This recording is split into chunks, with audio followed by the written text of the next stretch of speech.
Hello friends, good morning. Modern medico point के YouTube platform पे स्वागत है आपका।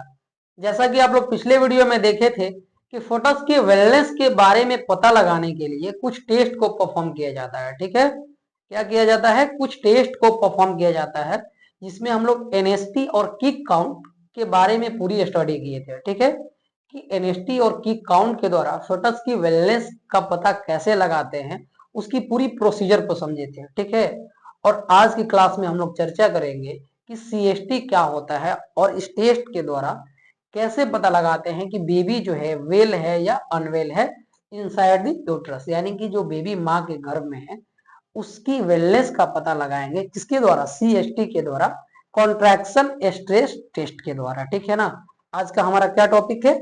Contraction stress test. इस टेस्ट को हम लोग थर्ड ट्राइमेस्टर में परफॉर्म करते हैं। कब परफॉर्म करते हैं? थर्ड ट्राइमेस्टर में, यानी कि 28 वीक के बाद इस टेस्ट को परफॉर्म किया जाता है। ठीक है, ट्राइमेस्टर के रिगार्डिंग हम थोड़ी बहुत चर्चा पिछले वीडियो में कर चुके हैं। ट्राइमेस्टर क्या होता है? ठीक है, अब देखो, इट डॉन आफ्टर 28 वीक, यानी कि थर्ड ट्राइमेस्टर में इस टेस्ट को डॉन किया जाता है, यानी कि परफॉर्म किया जाता है। इस टेस्ट में करते ये हैं कि जो फेटस है ना, उसकी फेटस की हार्ट रेट को असेस किया जाता है। फाइनल एजेंडा यही है इस टेस्ट का कि फेटस के हार्ट रेट को असेस किया जाता है। कब? दो टाइम पे किया जाता है। ठीक है ना, पहला तो एक बेसलाइन हार्ट रेट को रिकॉर्ड कर लिया जाता है। ओवरऑल माइंड में हम फिगर ले रहे हैं, पूरी जो टेस्ट है उसको एक बार हम अच्छे से समझ लेते हैं, फिर बोर्ड पे चलेंगे। ठीक है, अब देखो, फेटस की हार्ट रेट को, जो बेसलाइन हार्ट रेट होता है फेटस की, उसको असेस कर लेते हैं, उसको रिकॉर्ड कर लेते हैं और नोट डाउन कर लेते हैं। से मान लो कि फोटस की जो वेस्टलाइन हार्ट रेट है 130 आया है। कितना आया है? 130 आया है। 130 बीट पर मिनट। ठीक है, बीट पर मिनट इतना आ गया। ठीक है ना, ये क्या है? वेस्टलाइन हार्ट रेट है, नॉर्मल हार्ट रेट।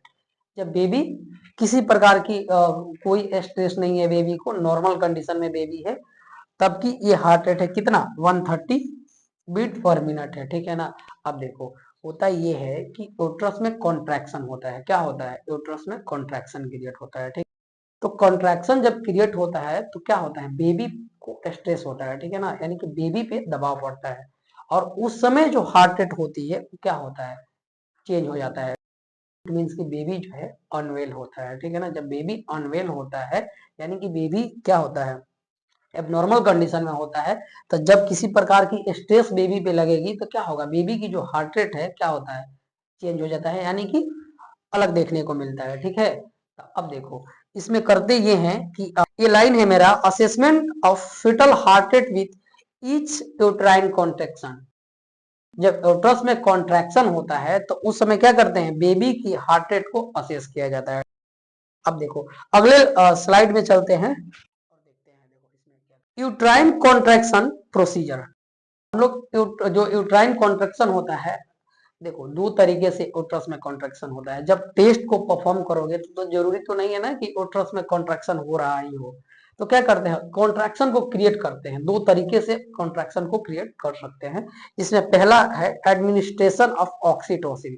क्या होता है? ऑक्सीटोसिन को एडमिनिस्टर करके हम लोग कॉन्ट्रैक्शन को क्रिएट कर सकते हैं। ठीक है ना, ऑक्सीटोसिन क्या होता है? यूट्रस में कॉन्ट्रैक्शन क्रिएट करता है। ठीक है ना, यही एकमात्र हार्मोन होता है। और हालांकि एक और होता है प्रोस्टाग्लैंडिन, लेकिन यूट्रस में कॉन्ट्रैक्शन करने के लिए, कॉन्ट्रैक्शन को क्रिएट करने के लिए जो मेन हार्मोन जो रिस्पॉन्सिबल होता है वो होता है ऑक्सीटोसिन। तो क्या करते हैं? बाहर से ऑक्सीटोसिन को इंजेक्ट करते हैं और यूट्रस में कॉन्ट्रैक्शन को क्रिएट करते हैं और बेबी पे स्ट्रेस पैदा करते हैं। ठीक है ना, बेबी पे क्या होता है? स्ट्रेस पड़ता है, और उस टाइम क्या करते हैं? फीटस की हार्ट रेट को चेक करते हैं, और यही जो हार्ट रेट है क्या हुआ? कम देखने को मिला। तो क्या है? बेबी अनवेल है और किसी प्रकार की कोई परिवर्तन नहीं है हार्ट रेट में।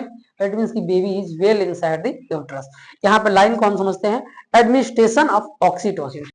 और दूसरा जो कॉन्ट्रैक्शन को क्रिएट करने के लिए जो प्रोसीजर है ये है बाई निपल रबिंग। ठीक है ना, निपल को, यानी कि जो मदर है उसकी निपल को रब करके यूट्रस में कॉन्ट्रैक्शन को क्रिएट किया जाता है।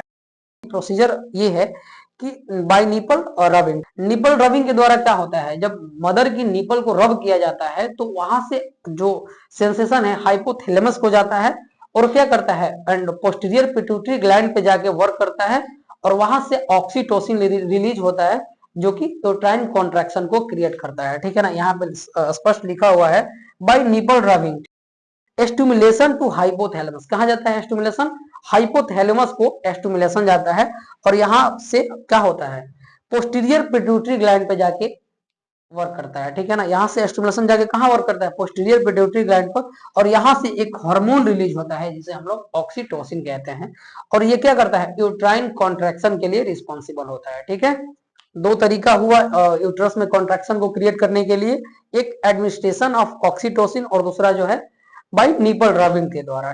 अब देखो, अब तो हम लोग पूरी प्रोसीजर को समझ लिए कि यूट्रस में कॉन्ट्रैक्शन को कैसे क्रिएट करते हैं।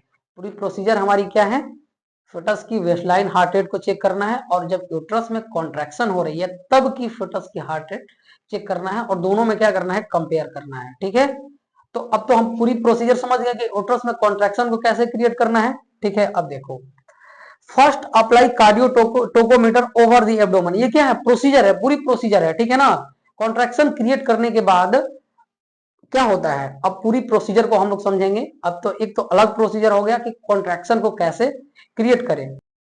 अब देखो, first apply cardio tocometer over the female abdomen. Female के एब्डोमेन के ऊपर कार्डियो टोकोमीटर को प्लेस करते हैं बेबी की हार्ट रेट को असेस करने के लिए, और जो वेस्टलाइन हार्ट रेट होती है उसे क्या करेंगे, रिकॉर्ड कर लेंगे, record baseline foetal heart rate. ठीक है, यही पूरी हम प्रोसीजर अभी देखे हैं और उसी को क्या है, लाइन बाय लाइन लिख दिए हैं। First apply cardio tocometer over the foetus mother abdomen या female abdomen, record baseline foetal heart rate, क्या करेंगे, वेस्टलाइन फीटल हार्ट रेट को असेस कर लेंगे, मेक यूट्राइन कॉन्ट्रैक्शन। ठीक है ना, अब क्या होगा, जब इसके बाद करेंगे ये कि यूट्रस में कॉन्ट्रैक्शन को क्रिएट करेंगे। ठीक है ना, बाय द निपल रबिंग या एडमिनिस्ट्रेशन ऑफ ऑक्सीटोसिन। इसका क्या है, मेक यूट्राइन कॉन्ट्रैक्शन, दो तरीके से यूट्रस में कॉन्ट्रैक्शन को क्रिएट करना है, बाय निपल रबिंग और एडमिनिस्ट्रेशन ऑफ ऑक्सीटोसिन। ठीक है, अब अगला प्रोसीजर क्या है, record fetal heart rate with each uterine contraction. जब यूट्रस में कॉन्ट्रैक्शन क्रिएट हो गया और जब जब कॉन्ट्रैक्शन हो रहा है तब तब क्या करना है, बेबी की हार्ट रेट को असेस कर लेना है। ठीक है, अब देखो, no deceleration in foetus heart rate, foetal heart rate from baseline. ठीक है ना, डीएसेलरेशन का मतलब होता है हार्ट रेट, फीटस की हार्ट रेट का कम हो जाना। ठीक है ना, यानी कि जब फीटस की जो हार्ट रेट है अगर डिक्रीज नहीं हो रही है, क्या, नो डीएसेलरेशन मतलब कि किसी प्रकार की कोई भी एबनॉर्मेलिटी नहीं है। ठीक है ना, मतलब डिक्रीज नहीं हो रहा है, बेबी की जो हार्ट रेट है क्या है, डिक्रीज नहीं हो रहा। डीएसेलरेशन का मेन मतलब यही होता है कि बेबी की जो हार्ट रेट है डिक्रीज नहीं हो रही है। ठीक है ना, no deceleration in foetal heart rate from baseline, baseline से जो हार्ट रेट है डिक्रीज नहीं हो रही है। इट मीन्स क्या होता है, अगले स्लाइड में देखते हैं।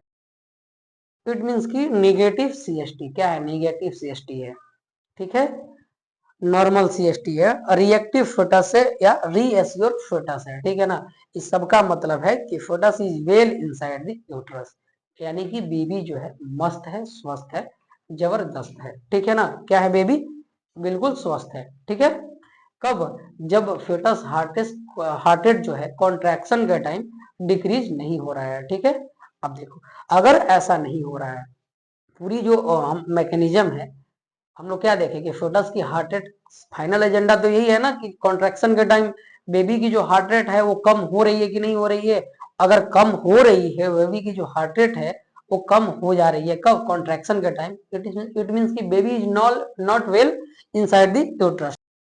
इसका रिजल्ट क्या होता है, उस टाइम अगर ऐसा हो कि बेबी एबनॉर्मल कंडीशन में है तो उसको पॉजिटिव सीएसटी बोलेंगे। ठीक है ना, नॉर्मल नहीं बोलेंगे, एबनॉर्मल सीएसटी बोलेंगे, और रिएक्टिव फेटस है तो क्या बोलेंगे, नॉन रिएक्टिव फेटस बोलेंगे, और रीएश्योर फेटस, इसमें क्या है, ये नॉर्मल सारा है। जब एबनॉर्मल कंडीशन होगा तो क्या होगा, पॉजिटिव सीएसटी होगा, एबनॉर्मल सीएसटी होगा।